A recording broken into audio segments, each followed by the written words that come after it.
Assalamualaikum warahmatullahi wabarakatuh. Perkenalkan, saya Afriza Handayani. Saya dari Universitas Terbuka, jurusan BI Pendidikan Guru Sekolah Dasar.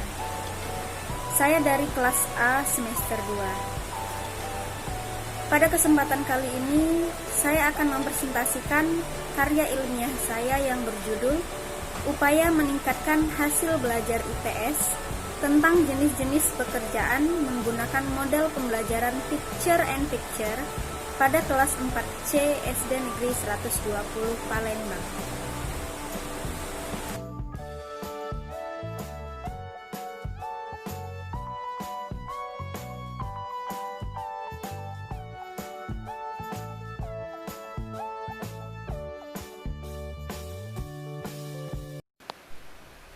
Sama seperti karya ilmiah lainnya, karya ilmiah ini terdapat pendahuluan yang berisi latar belakang masalah, rumusan masalah, tujuan dan manfaat penelitian perbaikan pembelajaran.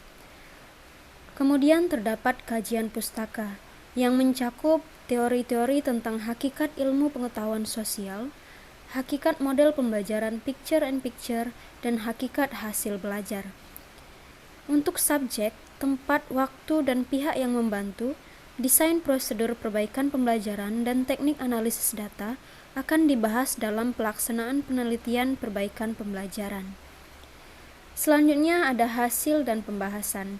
Di dalam hasil dan pembahasan nantinya akan membahas tentang deskripsi hasil penelitian dan pembahasan hasil penelitian perbaikan pembelajaran yang mencakup 2 siklus, yaitu siklus 1 dan siklus 2. Selanjutnya ada simpulan, saran, dan tindak lanjut. Dan yang terakhir ada daftar pustaka.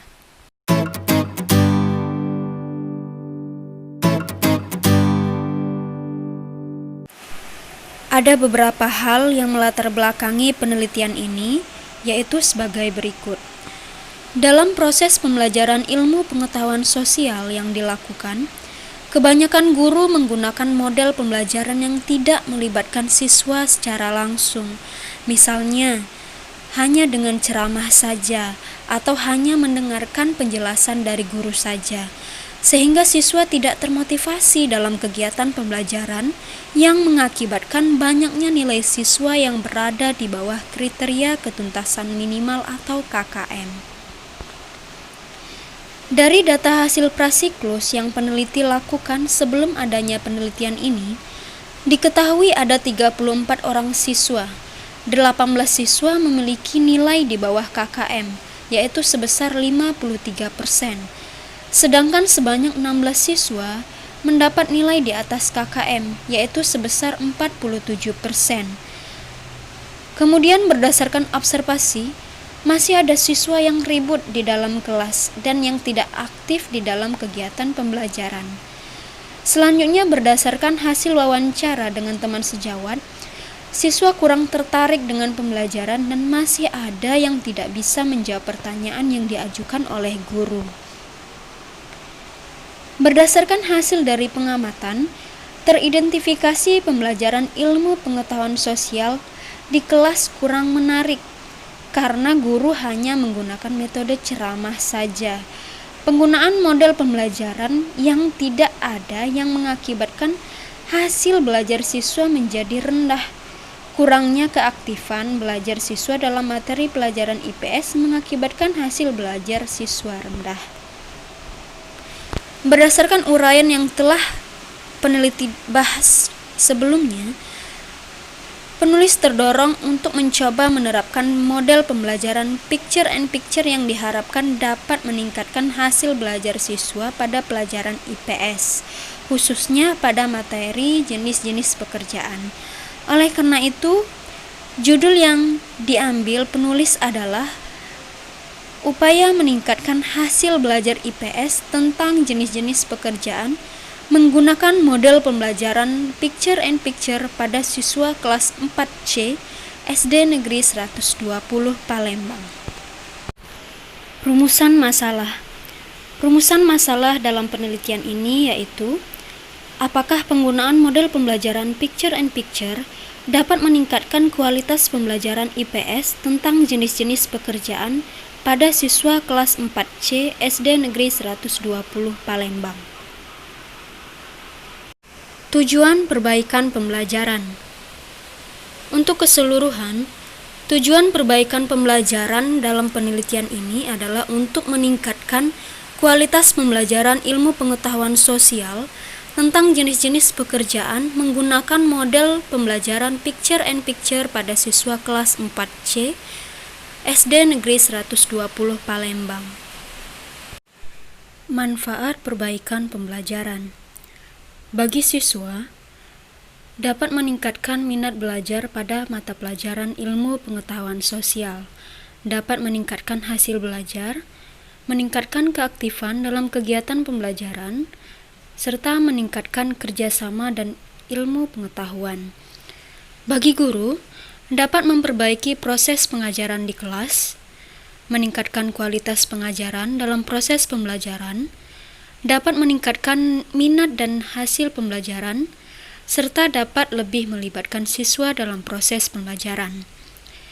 Selanjutnya bagi sekolah, rata-rata hasil belajar siswa meningkat sehingga rata-rata KKM meningkat, tingkat kenaikan siswa meningkat, serta prestasi sekolah meningkat. Kemudian untuk umum, dapat diterapkan dalam pembelajaran atau kehidupan sehari-hari, serta untuk menambah ilmu pengetahuan.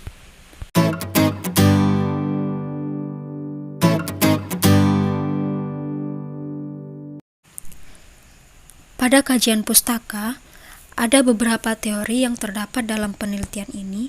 Yang pertama itu tentang hakikat pembelajaran ilmu pengetahuan sosial, yang mencakup pengertian ilmu pengetahuan sosial, ruang lingkup ilmu pengetahuan sosial, tujuan pembelajaran ilmu pengetahuan sosial, manfaat pembelajaran ilmu pengetahuan sosial, dan karakteristik pembelajaran ilmu pengetahuan sosial di sekolah dasar.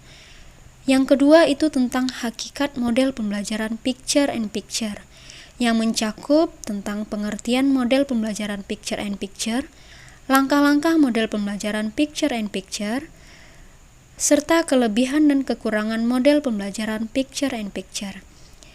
Kemudian yang ketiga itu tentang hakikat hasil belajar, yang mencakup pengertian hasil belajar dan indikator hasil belajar. Berikut saya lampirkan teori-teori yang sudah saya sebutkan tadi sesuai dengan sumber-sumber yang relevan.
Pelaksanaan penelitian perbaikan pembelajaran.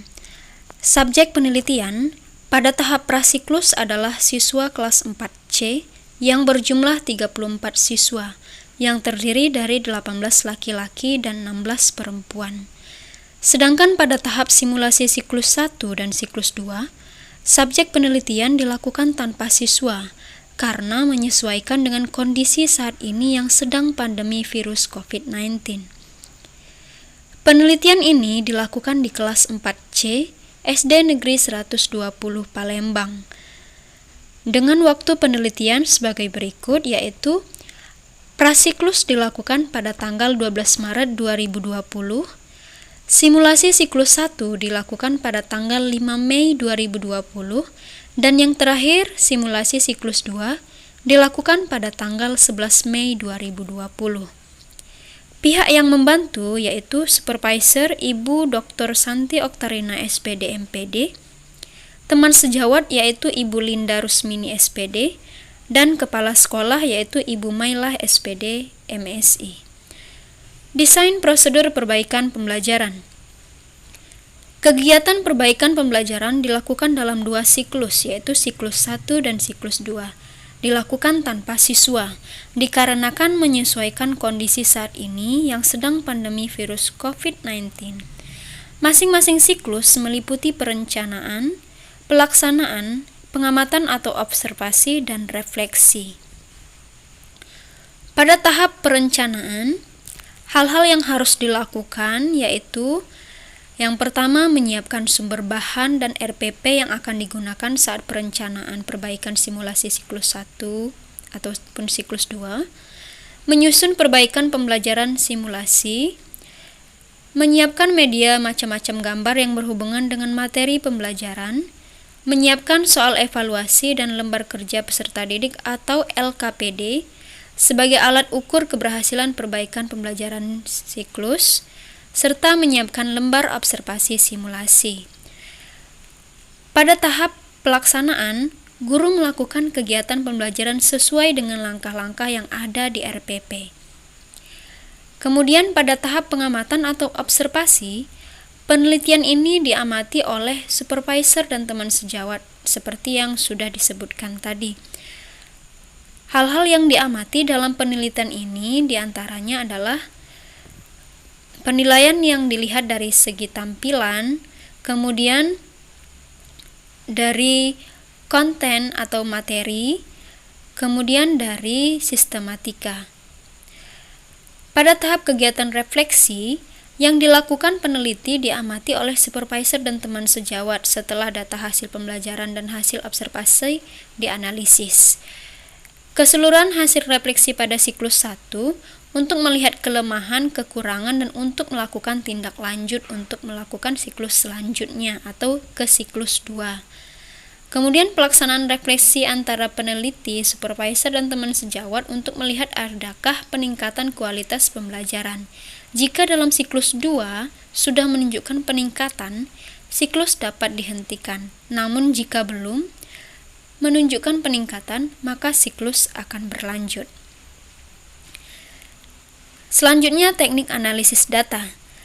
Teknik analisis data dalam penelitian ini menggunakan 2 cara, yaitu teknik analisis data kuantitatif dan teknik analisis data kualitatif.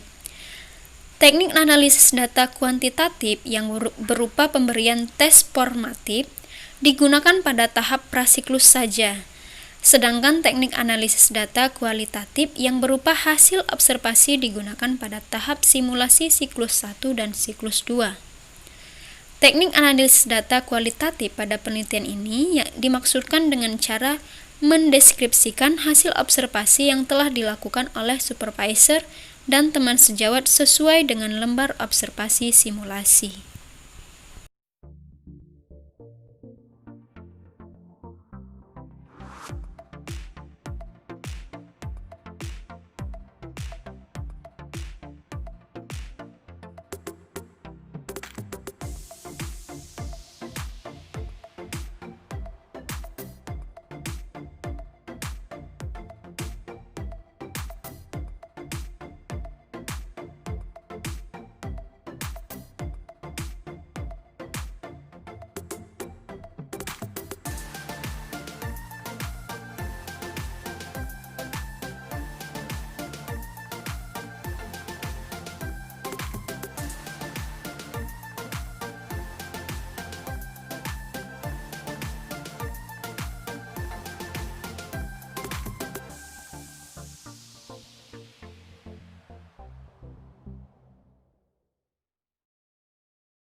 Hasil penelitian.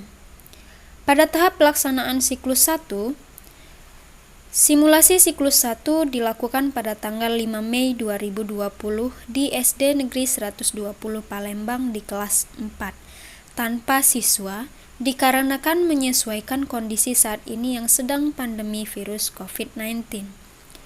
Pada tahap observasi siklus 1, hasil penelitian sebagai berikut, yaitu menjelaskan materi suara lebih diperbesar lagi, background video dihilangkan karena menyebabkan suara guru yang sedang menjelaskan kurang jelas terdengar, perlu melibatkan siswa secara aktif, dan media yang digunakan ukurannya juga terlalu kecil sehingga perlu diperbesar. Pada tahap refleksi siklus 1, dikarenakan pada simulasi siklus 1 yang sudah disebutkan tadi, masih ada deskriptor yang belum optimal muncul dan simulasi pembelajaran belum maksimal, maka peneliti harus melanjutkan penelitian tindakan kelas ke simulasi siklus selanjutnya atau siklus 2. Pada tahap pelaksanaan siklus 2, dilakukan pada tanggal 11 Mei 2020 dan sama juga di SD Negeri 120 Palembang dan juga tanpa siswa. Pada tahap observasi simulasi siklus 2, deskriptor yang paling banyak muncul adalah media yang digunakan sudah tepat dan sudah memotivasi siswa untuk terlibat secara aktif dalam pembelajaran. Sedangkan deskriptor yang paling sedikit muncul adalah menjelaskan identitas mahasiswa. Selanjutnya pada tahap refleksi simulasi siklus 2. Hasil simulasi pembelajaran yang dicapai pada pembelajaran simulasi siklus 2 ini mengalami peningkatan dibandingkan pembelajaran simulasi siklus 1. Dan peneliti telah melakukan semua langkah tindak lanjut yang telah dibahas pada tindak lanjut simulasi siklus 1. Oleh karena itu, siklus dihentikan.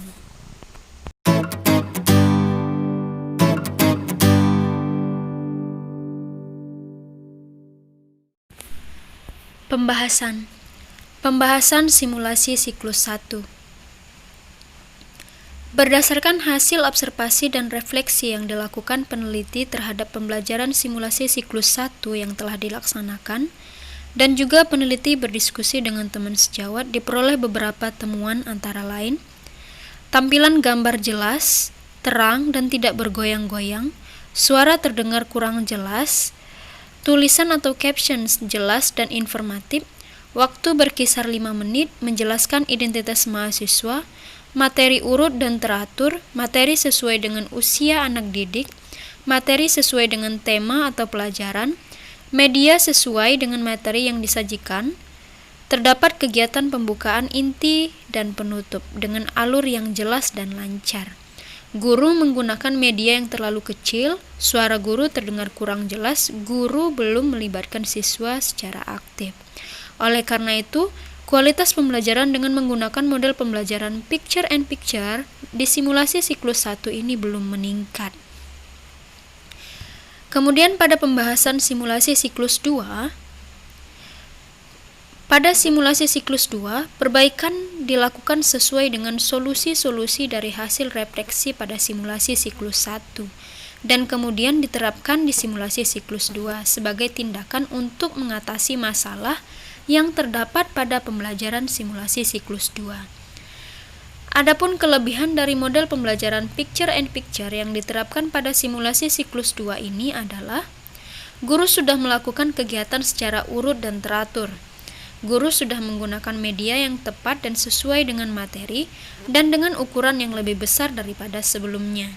Guru mengajar dengan energik dan semangat serta begitu memotivasi siswa, serta guru sudah mengajak siswa terlibat dalam pembelajaran secara aktif.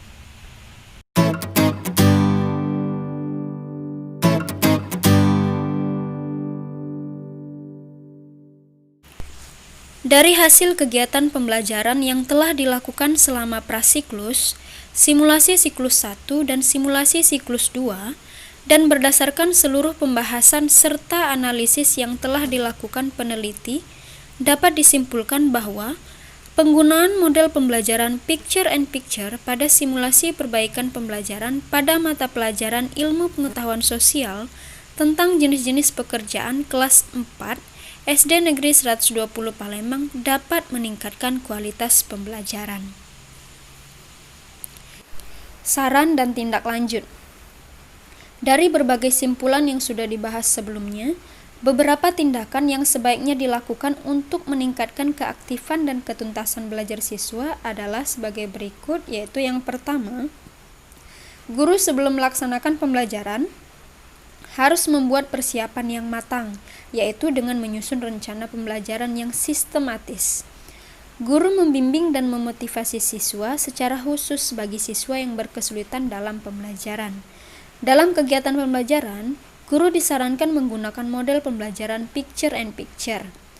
Sekolah hendaknya memberikan fasilitas kepada guru untuk mengatasi kelemahan yang ada pada siswa, sehingga siswa termotivasi dalam belajar dan guna meningkatkan pemantapan pemahaman siswa terhadap materi yang dipelajari. Bagi peneliti lanjutan, semoga hasil penelitian ini bermanfaat sebagai salah satu referensi untuk peneliti yang akan melakukan penelitian dengan menggunakan model pembelajaran picture and picture guna meningkatkan kualitas belajar dan mengajar di sekolah. Terima kasih. Semoga karya ilmiah ini dapat dijadikan referensi untuk peneliti selanjutnya. Assalamualaikum warahmatullahi wabarakatuh.